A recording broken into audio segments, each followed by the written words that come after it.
Jesus healed a lame man at the Pool of Bethesda, but there were a lot of others who were there that Jesus didn't heal. So the question we have to ask is, why was that? Here's my question. Can God use unhealing or non-healing to further the gospel just like he uses healing? What if you're someone who has not been healed? How is that affecting your faith in Jesus? Today we have lots of thoughts to cover. Join us as we continue in the Gospel of John.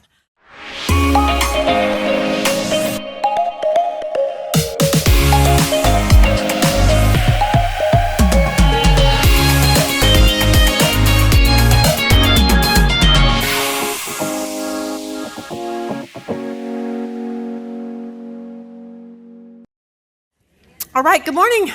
Yay, welcome to our Women's Bible Study. If you are new, we are very, very glad you're joining us today. I've met some of you and you found really nice tables to sit with nice people, so that's good. Not that you all aren't nice, but you are.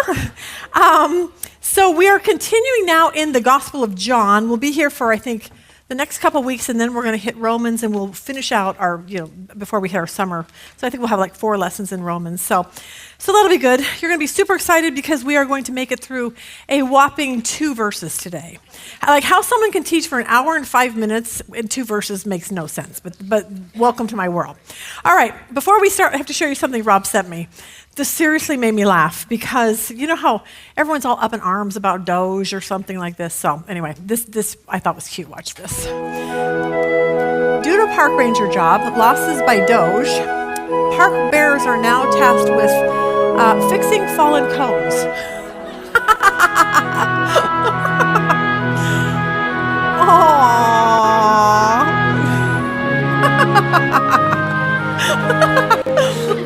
Yes, nice little bear.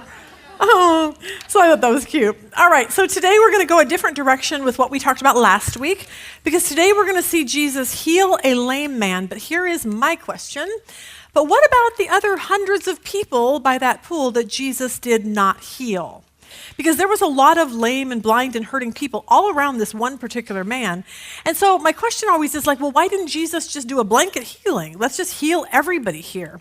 But he didn't. So I want to this lesson today to really be an encouragement to those of you who are struggling. It could be anything. It could be sickness. It could be disease, health-related issues, whatever it is. And you are kind of confused because you don't feel well, you're not getting better, and you have prayed. And you've prayed and prayed that God would heal you. And at this point, God hasn't. And so this lesson is for all of you who didn't or haven't or actually may never get your healing. But I hope what's encouraging today is that you know that God can heal, but he might not. And if he doesn't, I want you to know that it's really okay because God still has a purpose for your non-healing. So I want us to really go in that direction today. So let's start here and show you where we are at. John 5, verse 2, now there in Jerusalem near the sheep gate, a pool which in Aramaic is called Bethesda, and which is surrounded by 5 covered colonnades. Here a great number of disabled people used to lie, the blind, the lame, the paralyzed. One who was there had been an invalid for 38 years. When Jesus saw him lying there and learned that he had been in the condition for a long time, he asked him, do you want to get well? Now, in our last question, we talked about that because it was an interesting question that Jesus asked. I think it was a brilliant question because if you're going to be healed from something, then everything in your life is going to change. So for this man, what would change is he would have to go get a job. He would have to support himself. People wouldn't take care of him all the time like normal. So everything in his life would change. So we talked about that. Do you really want to be healed? And then we moved last week and talked about, well, do you really want to be saved? Because if in fact you decide to follow Jesus, everything in your life will change also. So that's where we went last week. So last week we ended here in verse 7. So the invalid replied, I have no one to help me into the pool when the water is stirred. While I am trying to get in, someone else goes down ahead of me. Now, what's interesting is this man has no idea who Jesus is. He apparently thinks that Jesus is just going to help him down into this pool. But instead, Jesus says this. Jesus said, get up, pick up your mat, and walk. And this is an amazing moment. Jesus heals this man, and in an instant, after 38 years of being lame, this man can stand up and walk. Rhonda watches The Chosen. I've never seen The Chosen, if you can believe that. A lot of people love it, and I've never seen it. But she sent me this clip, and it's this exact scene that we're on right now. So watch this. Shalom. Shalom. Do you want to be healed? Will you take me to the water?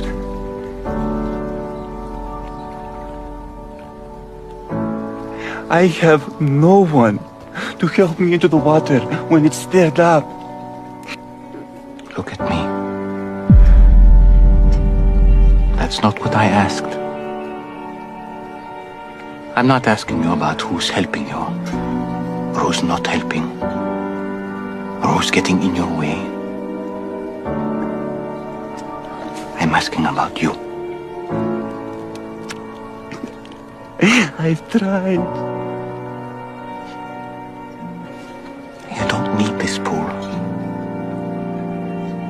You only need me. Do you want to be healed? So let's go.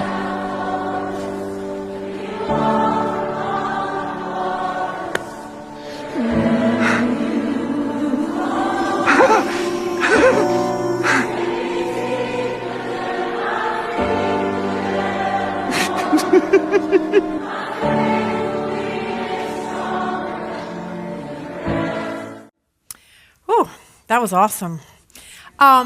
Yeah. Now, when I was watching that, I just went to all the people that were laying around that Jesus didn't heal. Okay, so that's why I wanted to do this today, because I want to be like, that was beautiful and it's wonderful.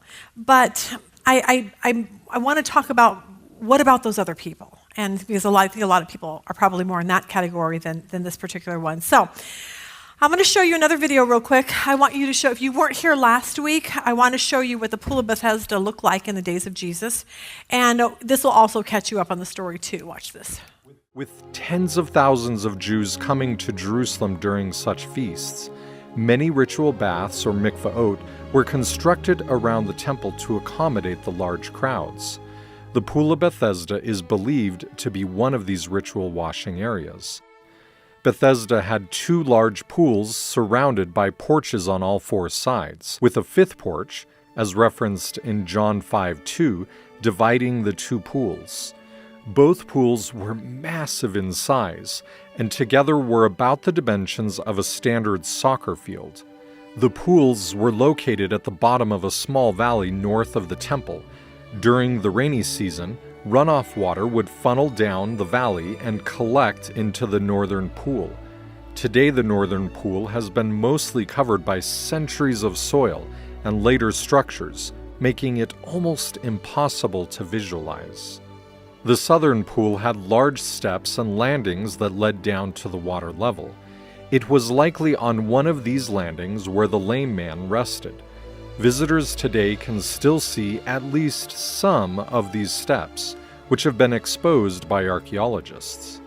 The steps are surprisingly tall as one climbs up them, making it understandable why the lame man was unable to easily climb down them. The thick wall dividing the two pools, or the fifth porch, has a shaft that goes down to the bottom and connects the two pools. One could climb up and down the shaft because of small footholds that had been carved into the side of the wall, creating a sort of ladder. Climbing down, a person could open recesses in the shaft, allowing the water to drain from the northern pool to the southern pool. This would bring the living rainwater from the north pool in contact with the stagnant water in the southern pool, making the water usable for ritual purposes. As Jewish pilgrims came to Jerusalem, they could come to this pool or one of the many others and climb down the steps until they arrived at the water level. Once they had been immersed in the water, they were then considered ritually clean to worship at the temple. The day was the Sabbath, Many people with physical illnesses had gathered on the steps and large landings. As Jesus entered Bethesda, he was drawn to a particular man whom Jesus somehow knew had been afflicted for many years. We don't know this man's age, but for 38 years he had suffered, longing for a miraculous healing that never came. Jesus walked up to him and asked, "Do you want to be made well?" Instead of answering with a simple yes or no, the man replied that he had no one to help him into the pool when the waters were troubled.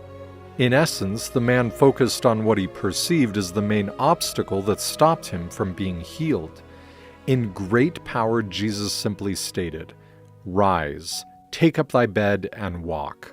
The man was instantly healed and took up his bed to leave as commanded by the Savior. So, I love that. Jesus said, get up, pick up your mat and walk, and boom, it was done, because that's how Jesus is. It's awesome. Now, here's where I want to go first today. I want to talk a little bit about healing. We talked about this a couple weeks ago, but I want to talk about it because a lot of people are confused, and there's a lot of really bad and really unbiblical teaching out there regarding healing. And so many people are caught up in it, so I want to just get this out on the table. Here's what I want you to see first. When Jesus healed this man, Jesus did not ask the guy for money, okay? Jesus didn't tell the man he needed to have faith. Like, think about that. He never said, do you have faith? Do you believe? He didn't say that. Jesus didn't tell him he couldn't be healed because he said something negative. Like, he made a negative confession about the pool, and so I'm not going to heal. Jesus didn't say that. In fact, like we said, this man doesn't even know who Jesus is.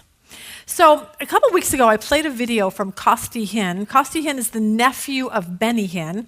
Benny Hinn would consider himself to be a faith healer, and Costi worked with his Uncle Benny for quite some time. I found a faith healer joke for you, though, so this might be kind of funny. Here's a faith healer that kind of got it all wrong. A faith healer is at a conference, and he's touching people and doing whatever they do there. And he tells this man in a wheelchair, he says, stand up and walk. And so this elderly man gets up out of his wheelchair and starts to walk, and the crowd goes wild. They're like, oh my gosh, that's so cool. The faith healer asks him with the microphone, like, how are you feeling now? And the old man replied, well, I feel fine, but I still can't see anything. Oops, wrong thing. So there you go. See, I can't find funny jokes. I do have one more funny joke for you today, and then that's all I have for you. So, all right, Benny Hinn invites people to come to his healing crusades. He wants you to put money in the offering plate. It's implied, and Costi would agree with this, that basically the more money you put in there, the better your chances are probably going to be to get healed. And healing, according to what Benny Hinn teaches, and his teaching is all over here, it's all over Africa, is dependent on this. If you want to be healed, it's based on what you do or don't do. Now think about this. For Costi Hinn, Benny's nephew, he was taught this. This is dependent on you, if you say anything negative or make a negative confession, you're not going to be healed. So this is based on something you do. He says, if you don't have enough faith to believe, you won't be healed, and you won't be healed. So this is it's based on you. Now, does Jesus want people to have faith? Well, of course he does. But faith that Jesus can heal, not faith like, I just don't have enough faith in me, and I gotta conjure up enough faith, or I'm not going to get healed if I don't have enough faith. Do you see what I'm saying? There's a big difference between the two. So here's what we're going to see today is, we know this. Can God heal? And the answer is absolutely. But we need to go here. Does God always heal people? And the answer is no. The other night, I was watching Becket Cook. He was actually interviewing Costi Hinn.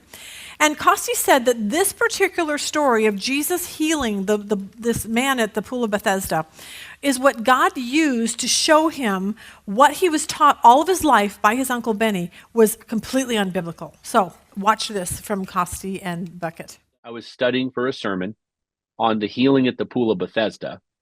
And I remember thinking, I got healing nailed. I mean, I'm a Hinn. I'm from the prosperity. Like, I know what I'm talking about with healing. And I was reading the text, and the Lord just opened my eyes through illumination. The light bulb went off. I saw that Jesus healed one man out of a multitude, and I used to teach that it was always God's will to heal everyone all the time. And so if you didn't get healed, it was your fault. You didn't have enough faith. And he heals one man at the pool. And I thought, well, that's interesting. I'll have to figure that out. And then he approaches the man and asks him if he wants to be healed. And the man makes a very negative confession and says, every time I try to get to the water, somebody beats me there. And I thought, oh, that's negative confession. We used to teach, and I believed if you say negative words or you're around negative people, you'll lose your healing, you'll lose the anointing, and it'll be taken away from you.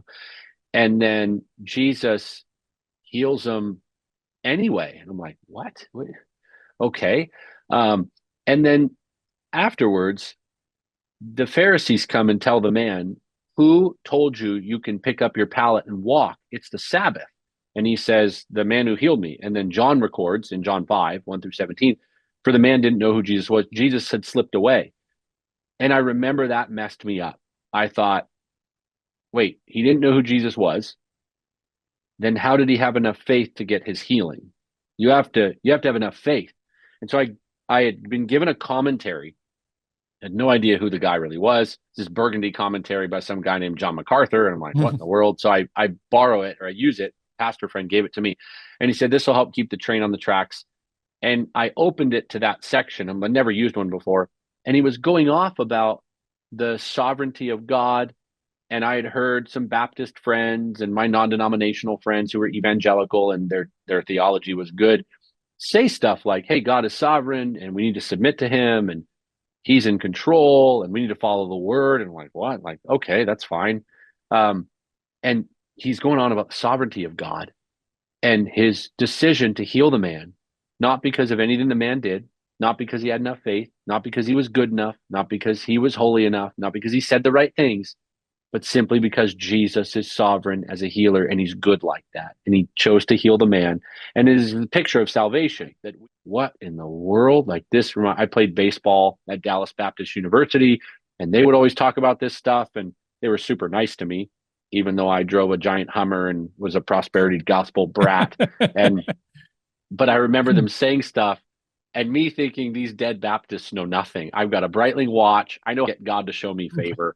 And laughing at them. Well, now everything they said makes sense. And so I, in that moment, genuinely, my heart was open. And then MacArthur, the reason I bring him up is he can get a little feisty with the faith healers. And so there's this line in the commentary that says the cruelest lie of faith healers today is that the people they fail to heal are guilty of negative confession, lack of faith, not giving enough money. And I start bawling my eyes out. And I didn't even know who he was. And I just said, whatever this guy's saying, oh my goodness, that's me. All of those things he just listed. And it was like scales fell from my eyes. So I cried. I ran over to my pastor's office, the senior pastor, and said, I don't know what just happened to me, but everything makes sense. There you go.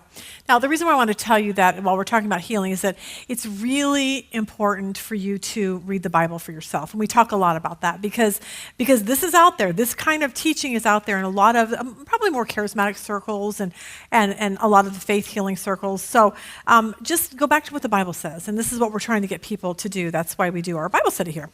Okay, back to our lame man. Jesus said, get up, pick up your mat, and walk. Now imagine if you hadn't used your legs for 38 years. You might say to Jesus, well, I can't. I can't. I haven't walked for 38 years. But Jesus, in effect, says, here's the deal. I have healed you. Now walk out your healing. Get up and go do something. Jesus wants him to know this is not your life anymore. And sometimes I think that means for us, here you go, sometimes that means we need to burn our ships. Mark Perna said this. He said, I've been on a journey toward health and wellness. Today I'm at my lowest weight since middle school. I have amazing energy. I never want to go back to my old habits and lifestyle. A few weeks ago, I donated my entire wardrobe of clothing that is now too large for me. Now I can never allow myself to go back to my old size. I burned my ships. The phrase burning your ships dates from 1519 when a Spanish expedition led by Hernan Cortez landed in Mexico. Cortez knew his crew was already exhausted after the long sea journey, but he had to motivate them to succeed in this new land. So he ordered the ships they arrived in to be destroyed. The ships burned. No turning back. If the ships had been in sight, available for hasty retreat, they would be the easy choice once the going got tough. Cortez destroyed the safety net and secured the crew's motivation, dedication, and teamwork. Because they each had a vested interest in succeeding, they ultimately achieved their mission. Sometimes when we make changes in our lives, we leave the safety net up, just in case. We give ourselves the option to go backwards, to lose the ground that we've made. I encourage you to consider if there are any ships you need to burn. For this guy, the ships that he had to burn were, one, his mat. Like, he couldn't just hang on to it. Like, I'm just going to keep my mat in the closet just in case I ever want to go back to the pool anymore. I'm just going to keep it there. You know, Jesus said, pick up your mat and go. Like, maybe his mat was there all the time. And Jesus is like, you're not coming back here again. We're done with this. And the other thing was his excuses. For 38 years, he's made excuses. I can't get to the pool. My life is miserable. Wah, wah, wah, wah, wah. It's no more. You have no excuses now. Go out and live the life of healing that I have given you. For us, the ships we need to burn is basically whatever it is that's holding us back from growing up in our faith in Jesus. Things like, let's say you struggle with alcohol. Well, I don't know, don't keep the bottle of bourbon in your cabinet in the back shelf, okay? Maybe just don't, because in your mind you're like, well, someday if I just have a bad day, I can just go grab it. Like, don't do that. Let's burn that ship. If you struggle with Dr. Pepper and peanut M&Ms, okay, don't keep them hidden in your pantry. I have no idea who I'm talking about there. But just in case, someday I just might be like, oh, I just want a Dr. Pepper. No, we're done with that. Nate Bargates makes me laugh. His dad, he did this thing. His dad should have burned his Afrin bottle years ago. Watch this. So my dad, they go to the doctor, him and my mom. And the doctor was like, do you use Afrin? And my dad goes, no. And the doctor was like, I can tell that you use it. I was just saying that. So he goes, how long have you used it? And my dad said 5 years, which is a lie. And my mom is like, she's like, well, tell the truth. She goes, he's used it for 45 years. He used Afrin 45 years. Just for reference, if you don't know, the back of the box suggests no more than 3 days.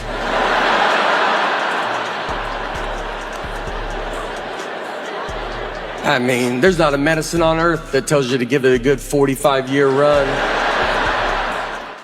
I love that. But Jesus is saying this to all of us. He's like, you know what? I've given you this new life. Now go and do something. The lame man had to take his first step, and so do we a lot of times. Now, last week, we did our lesson. We called it, Do You Want to Get Well? And last week, after I got sick and fainted in that whole ridiculous scene, I learned, I ended up, I had a heart doctor appointment, and then I went to see a naturopath because I'm like, something's wrong. And so now what's going to have to happen is a lot of changes in my life, starting with how I eat, and no more Dr. Pepper, and no more peanut M&Ms, and things like that. So Dr. Pepper's bye-bye, peanut M&Ms are thrown away, so just so you know that. But I was talking to Rhonda the other day, I was texting her about this, and because she's healthy, she does all the healthy stuff. And so I start whining about my, like, poor me, I have to stop drinking Dr. Pepper, and blah, blah, blah.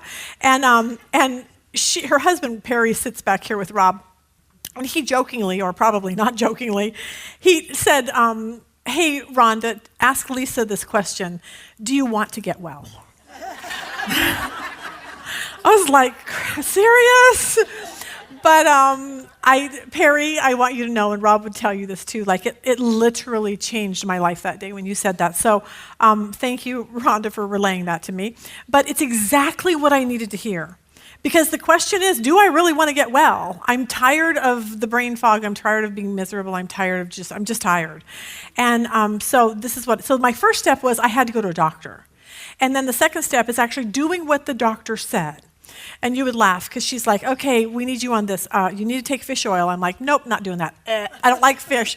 And she's like, okay, I'm going to give you what we give children. I'm like, okay, that's fine. I'm good with that, okay? And it tastes like strawberry and banana. I'm like, I can do that, okay? So they're trying to work with me being pathetic, and so we're working on that. But anyway, that's it. But my whole point is that if we're going to get well, no matter what it is that our problem is out there, we got to take a step, and we have to burn our ships. So, verse 9. At once the man was cured. He picked up his mat and walked. The day on which this took place was a Sabbath. Now, next week we're going to talk all about the Sabbath and what that even means. We're going to go a bunch of different directions next week. I'm excited for that. But all this to say, we know that Jesus can heal now. So let's go into the direction of, there you go. What about the other hundreds of people that did not get healed? And I think it's a reminder to all of us when we read stories like this about Jesus that healings don't happen all the time. We have to get that. Like if I look at all the people that we prayed for in our life that needed healing, I know one person when I was like in high school that was healed of cancer. Like that's the only one I can actually really say was miraculous healing. Mark Batterson was healed from asthma. I mean, just boom, it was gone. He prayed and it was gone one day. Chuck Swindoll's friend we read about last week, boom, his sickness gone. So it's like, God can. But here you go. I don't always see that as the norm. And I want us to really get that. Like I said, I can give you a list of people that we prayed for that didn't. There was a 13-year-old, I know I've told you about him. He got baptized in our pool many, many years ago, and he had cancer. And I was on my face, begging with everything in me, because I had kids at the time at home, begging that God would save him and heal him. And God didn't. And it wasn't because no one prayed enough or had enough faith or none of that. It was just God's like, you know what? I'm doing something different. And I think as Christians, we have to be okay with that, and we're going to have to learn how to do that. Here's what I see.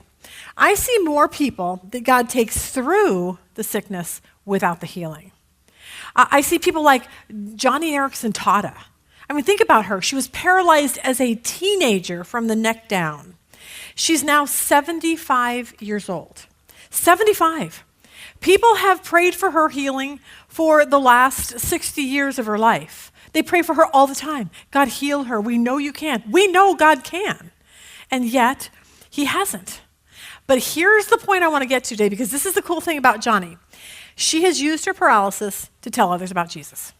Do you see what I'm saying? Like, she didn't get healed, but that's okay. She's going to use her non-healing to tell other people about Jesus. We think of Jennifer Rothschild.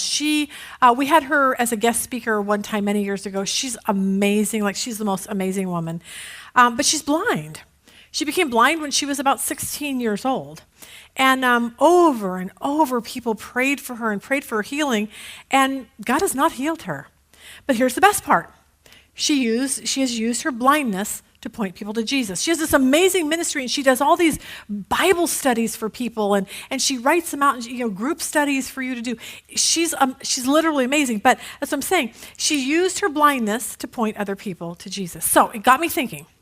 I started thinking, the point of Jesus healing someone was to give glory to God and to point people to Jesus. So if you're healed, it's like, oh my gosh, God healed me, praise Jesus, you should give your life to him. Everything points to him.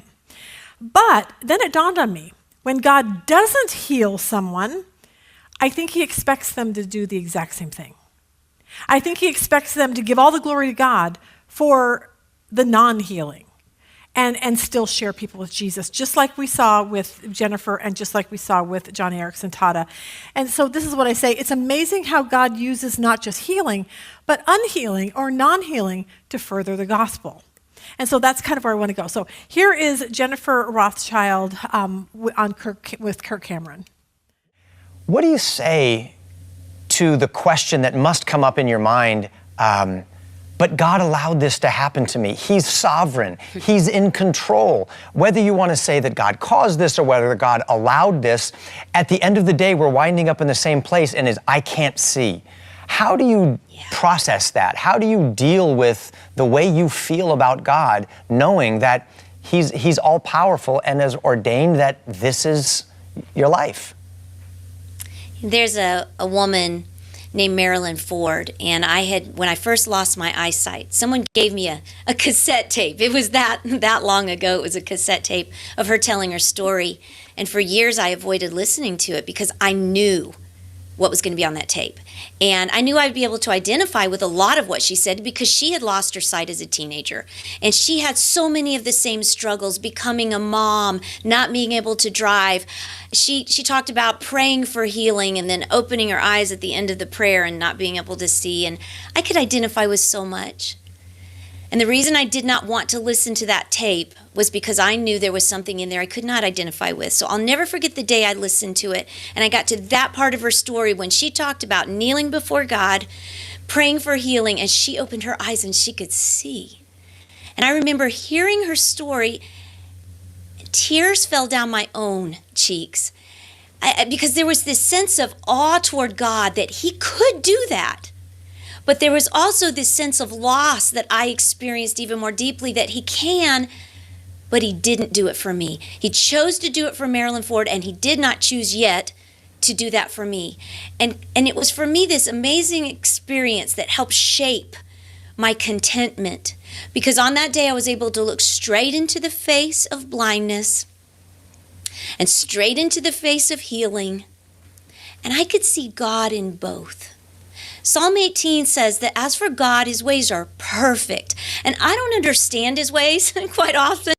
I don't really like His ways, but I trust His ways.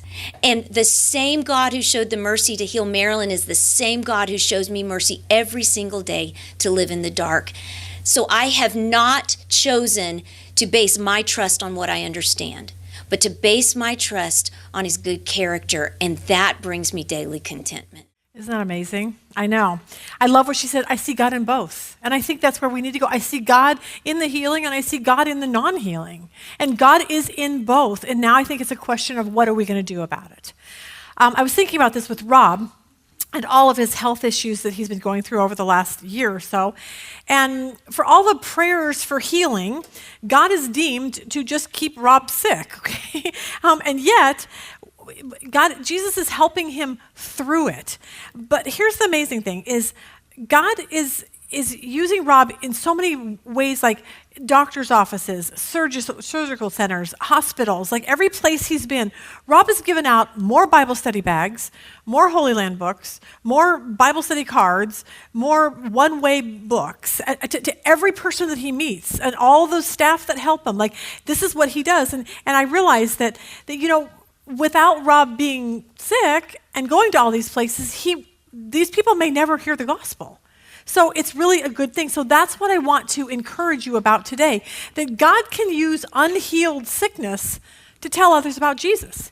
I was telling about Jane. She goes and she says, I've spent more time talking about my faith than I ever have in my life, because she's, in the cancer places and the places where you're sitting, next to people in the waiting room. So it's just amazing. But I love how Jennifer answers these things. Like, we really do have a choice on how we're going to respond to what God has allowed into our life.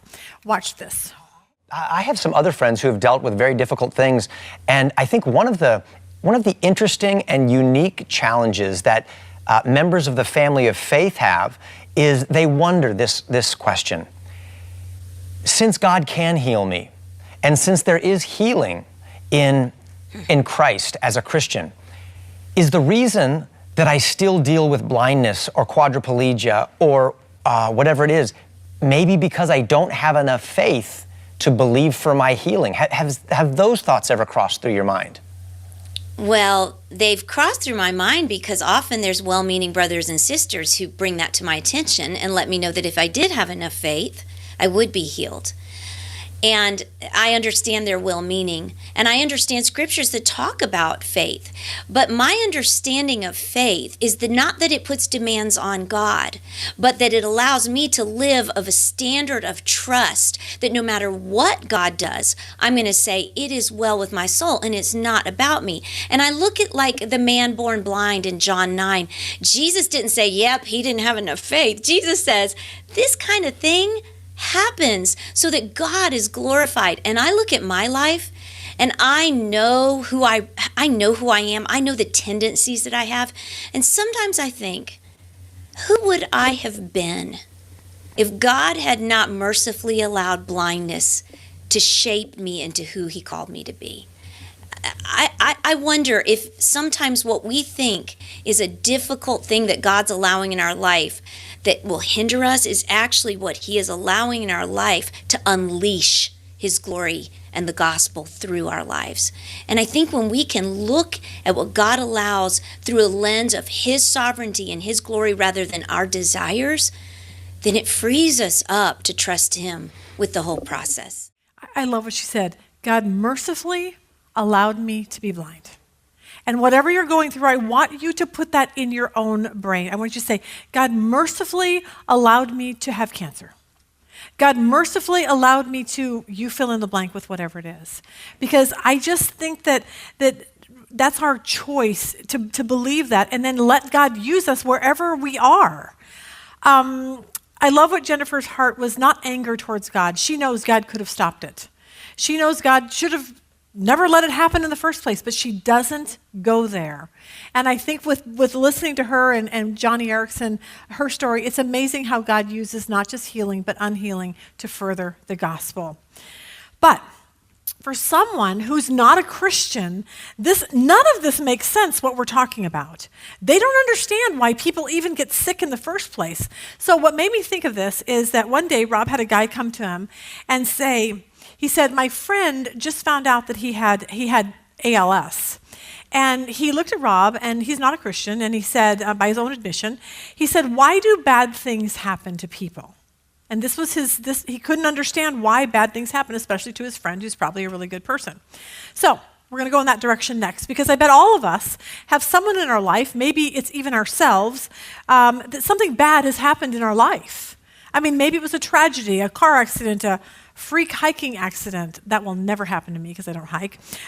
Maybe it's a sickness, a cancer, an ALS like this guy. But let's even go a step further. Maybe it's something completely different. Maybe it's like what we've seen on the news recently, a hurricane where it just wipes out everything you own. How about a fire? A fire that burned everything to the ground. You don't even have a picture left. How about a tornado that just has gone through and just destroyed everything? Or maybe, like what happened to this man's father. Here's my joke, okay? A man told the ringmaster of a circus that he was interested in joining the circus as a lion tamer. So the ringmaster asked him if he had any experience. And the guy said, well, yes, my father was the most famous lion tamer in the world. He taught me everything he knew. And the ringmaster said, really? Well, did he teach you how to make a lion jump through a fire flaming hoop? And he's going, yep, I know how to do that. He said, well, did he teach you how to have 6 lions form a pyramid? Yep, taught me how to do that. He said, well, have you ever stuck your head in a lion's mouth? And he said, well, yeah, just once. And the ringmaster said, well, why only once? And he goes, well, I was looking for my father. I don't know why, that just made me laugh. Like I literally read it and then I laughed out loud. So I'm like, okay, that's a good one.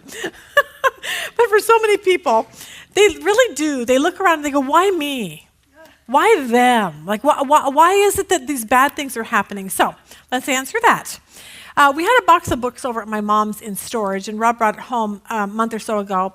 And I opened the box, and in there was this book. How Can a Good God Let Bad Things Happen?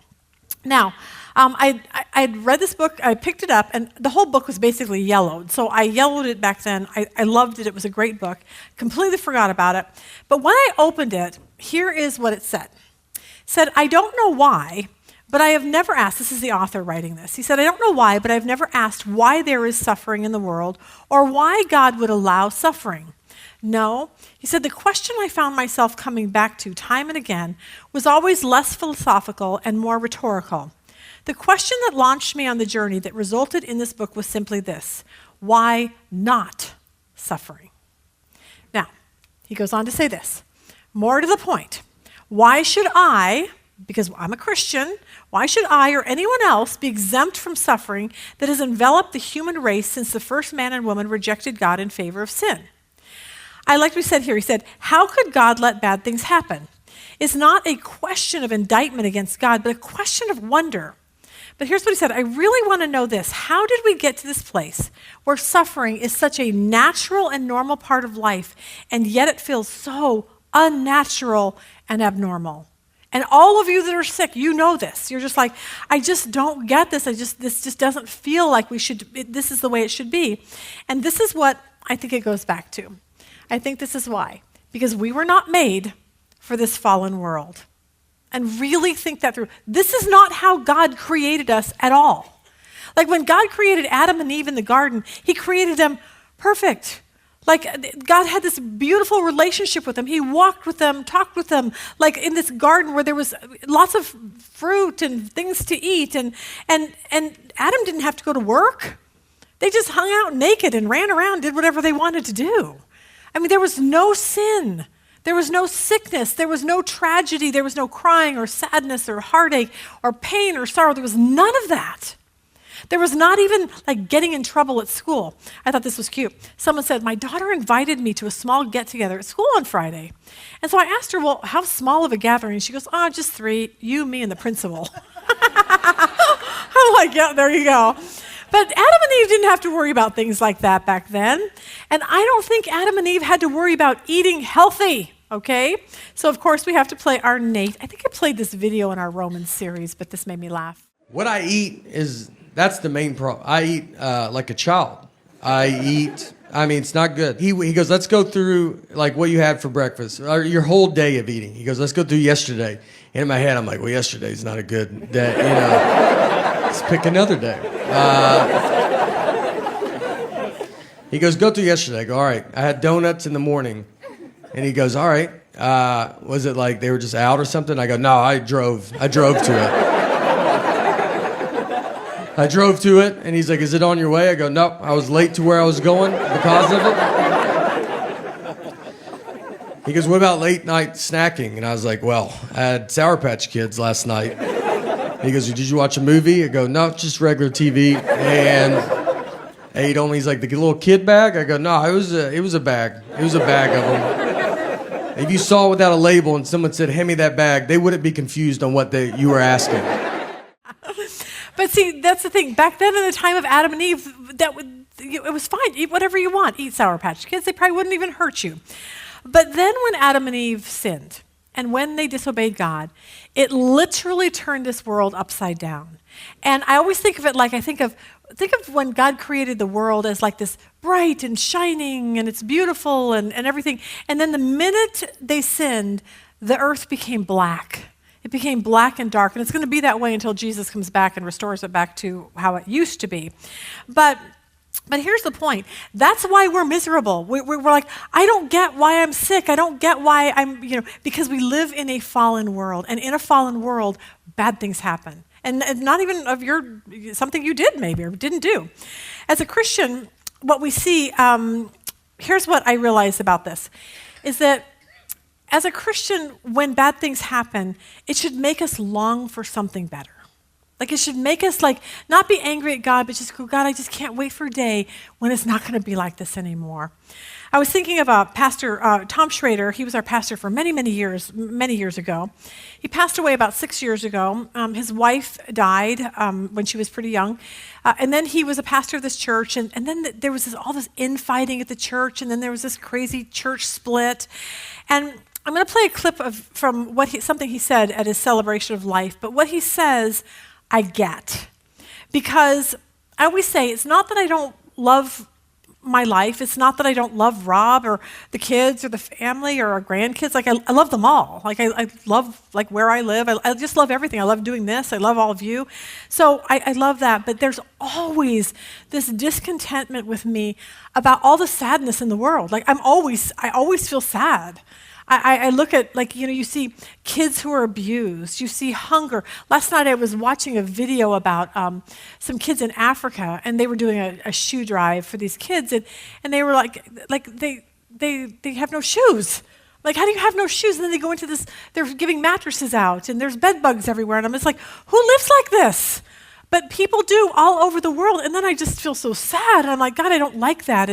And then you look at you look at Gaza, and you see all the hostages and the horrible things that they're going through, and they're being tortured. And I just see all this stuff, and I'm like, I don't like this.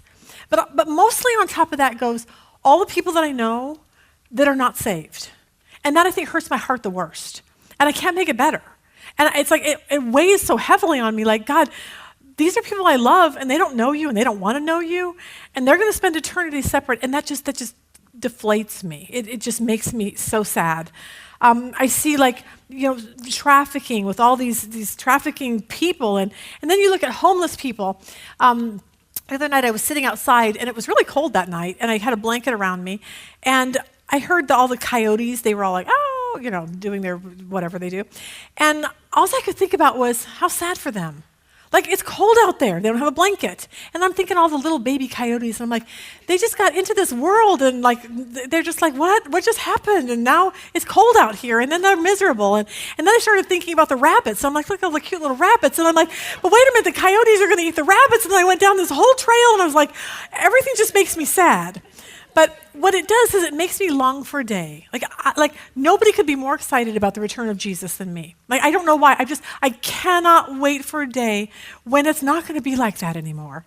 And this is what Tom Schrader said. This is in the middle of the celebration of life. Tom has a unique voice, and everything at the celebration of life goes black, and all you can hear is him. So watch this.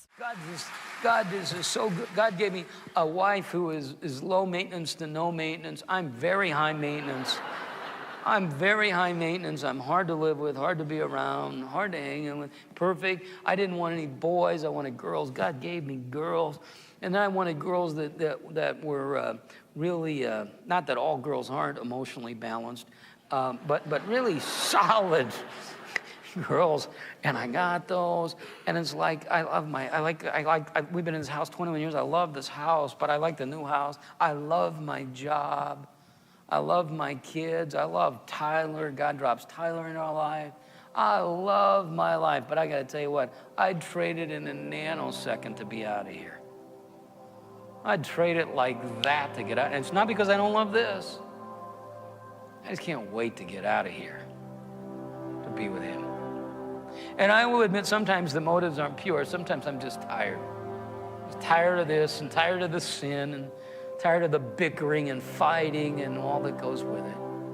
That's not the key part of heaven. The key part of heaven is, and I'm in his presence. We have contact with him now, but it's at a distance. We will be with him.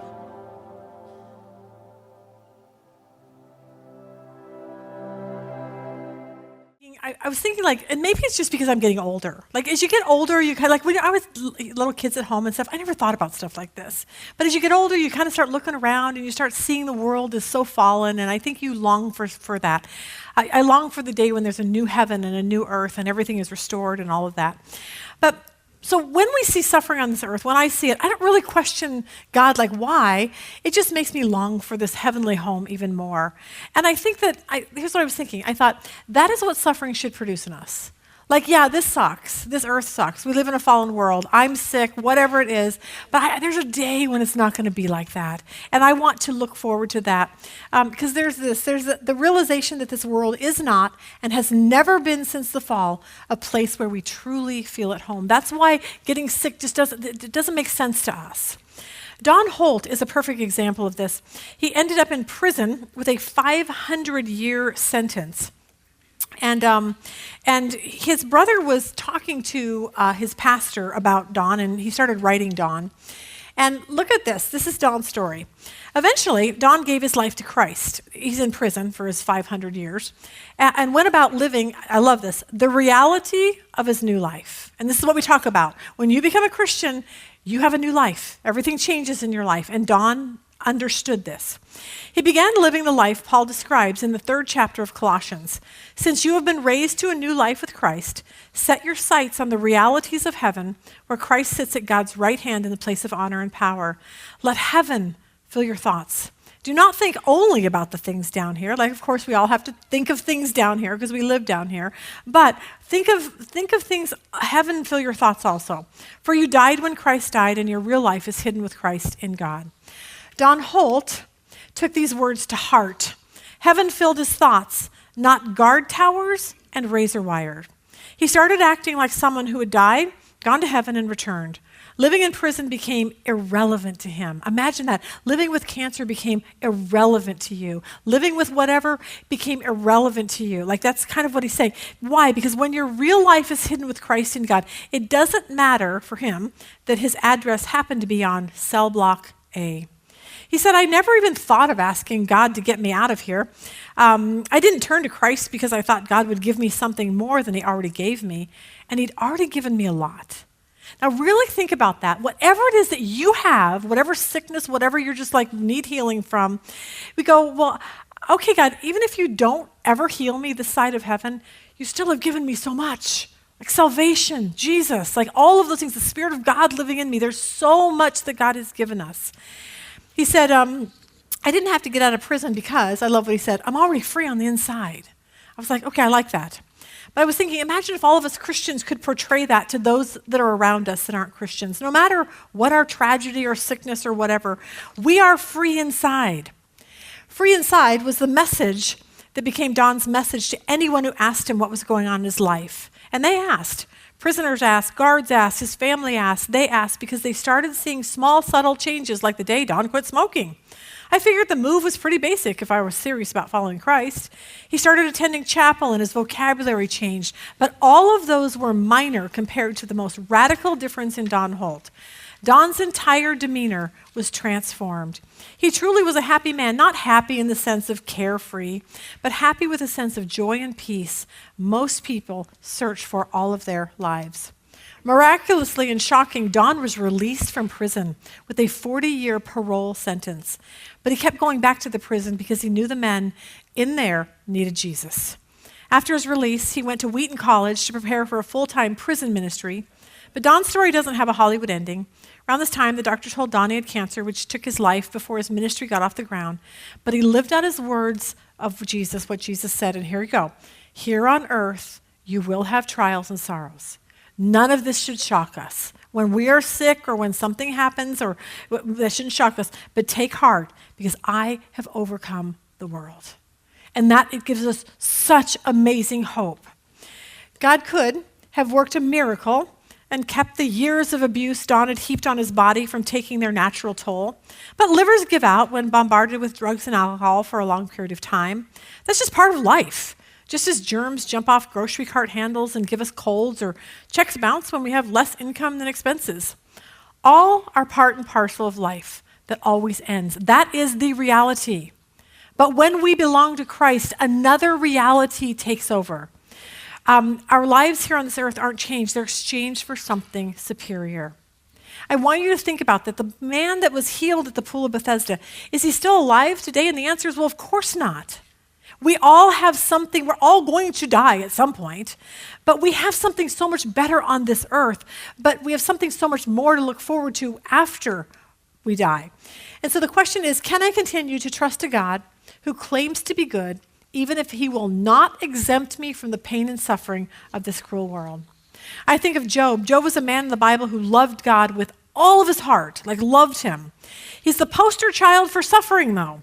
Because even though God blessed him with wealth and livestock and 10 children and servants, in one day, Job loses everything. His 10 children die in a freak accident. He gets, all of his servants die, his livestock dies. He gets painful boils all over his body. And when his wife is upset about this, and understandably, I get that, she says this to him. His wife said to him, "Are you still holding on to your integrity? Curse God and die." This is his wife. And he tells her this. He said, really? Should we accept only good things from the hand of God and never anything bad? And it's brilliant. It's a brilliant statement. Tim Hawkins does a really funny video. Poor Job's wife. She always gets the brunt of all this. Here you go. But I just got blessed with a good wife. Not every guy has a good wife. Sorry. Think about Job. in the Old Testament. Think about Job's wife. She must have been a real piece of work. I mean, the devil took everything from Job, man. Killed his kids, killed his servants, killed his livestock, covered Job in boils and sores. But his wife did not die.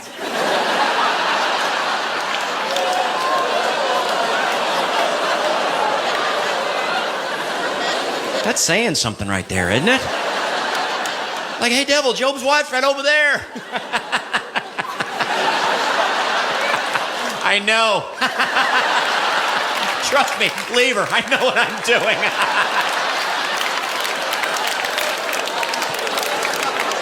There you go, poor Job's wife. But I think this is the point of this whole book that I was reading was this, that we live in a fallen world and bad things are going to happen. And then the question is going to become, will we persevere in our faith until the end or walk away because something bad happened in our life? And I think that's just the question you have to ask yourself. We were watching 2020 the other night, and it dawned on me with this particular one that we were watching that so much of life is just God getting us through really horrible situations. So here's my 2020 spoiler alert. If you watch 2020, this was called You Left Me for Dead, I think it was. Three women lived together. One had moved in just a couple months before. So one night, two of the women were at home. Someone came in, shot them both. Thinking they were both going to die. He killed the one, and the other one he left for dead, thinking that she would also die. But God had different plans. So the one girl, her name was Ashley. She was the one that was shot, but now she was recovering. So watch this, and you're going to hear the word miracle a lot. Watch this. She continues to fight through her tireless efforts and with her supportive family by her side. Ashley begins to recover. Okay, Bronson, come back. Bronson, come here, boy. And today, she's back in Bozeman with her beloved Bronson. I love you. I love you. Yes, yes. Now she sits with 2020 to tell her story. So glad to meet you. How are you doing? I'm doing very well, yes. How would you describe what you've been through?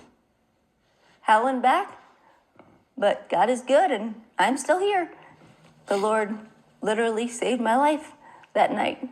Somehow the way that the bullet stayed prevented her from bleeding out. Really just a miracle that the bullet lodged the way that it did. The doctors told my family if that bullet would have moved absolutely anywhere in the 9 to 10 hours I was on the ground, I would have bled to death. It literally stopped the bleeding. It literally plugged the hole perfectly in my carotid artery. And so that's why I did not die that night. A miracle? Yes, no doubt. No doubt a miracle, yes. Ashley was shot 4 times and endured multiple surgeries, including removing part of her skull after she suffered a massive hemispheric stroke.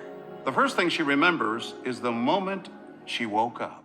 Now, I wanted to play this for a couple of reasons, because I want you to see, like, everything that she went through, like, God took her through it. He didn't just be like, boom, you're healed. It's like God really took her through. She came out of the other end of it, and this is what she was like after this is the guy that shot her. He's now is going to prison, and now she's going to talk to him as you'll see what I'm talking about. Which is her right as a victim.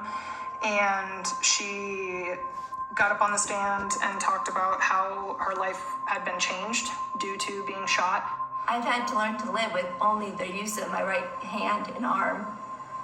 So I've had to learn to dress all over again. I had to learn how to eat all over again and swallow. I can't do any of the stuff that I enjoyed doing before. She is a miracle. Degree of courage and compassion that she displayed in getting up to confront Mr. DeWise about what he did is remarkable. What was it like looking at him in the eye? I just walked in and I saw the back of him and I just thought, well, that's the man that shot me.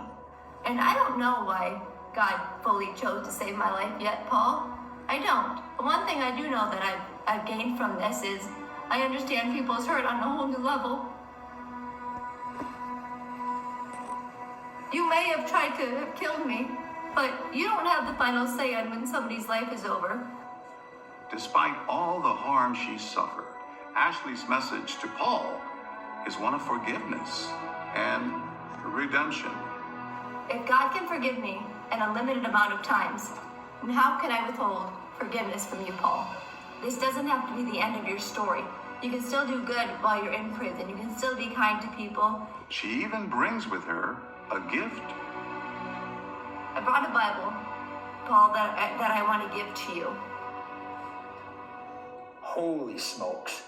You get someone that can not once but twice go to a witness stand, let alone enter the same room as someone who did this to you, and say right to their face, I forgive you. It changed everybody in that room. While Ashley may be forgiven. Isn't that amazing? Now, we don't have time to play the third part of that, but the very last thing he asked her is, what has this changed in your life? And she said this.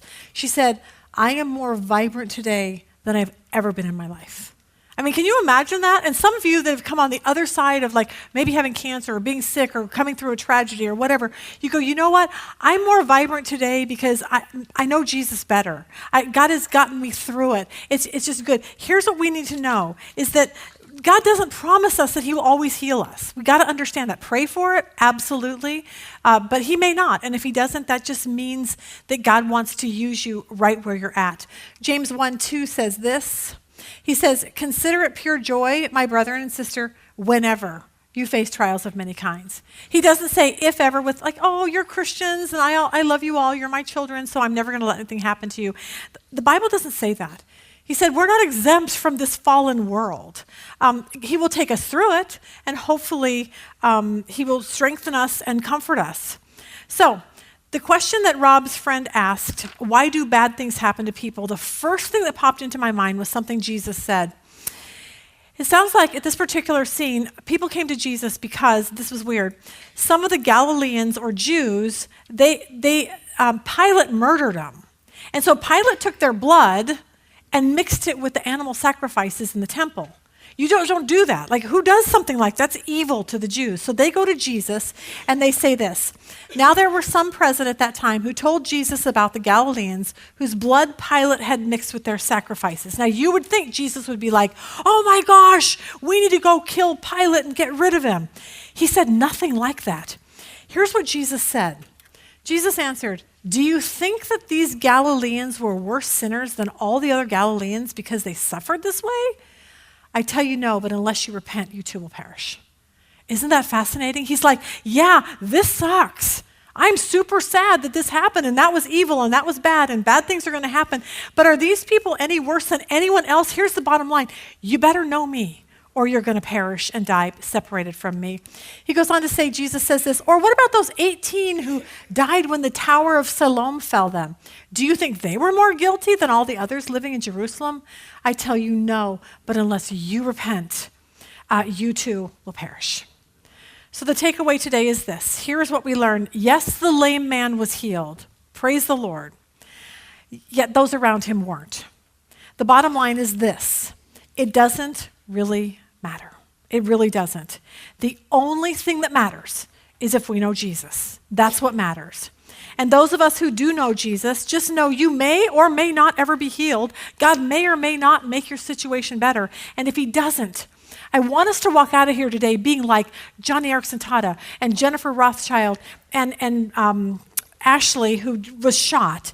Because regardless of if you're healed or not, I hope you're encouraged with this. Either way, God can still use us. Father, thank you. I know there's a lot of women that are hurting today. I know there's a lot of people that are dealing with some horrible things. And I just pray that you will give them the grace and the comfort to make it through. God, I pray that they will walk out and say, you know what? I am going to be a light. I am going to be a light no matter what it is because I want Jesus' love to shine through to people. And sometimes we know that can only happen when we are at our weakest point. So thank you for that, God. Bless each one of these women right where they're at. In Jesus' precious name, amen.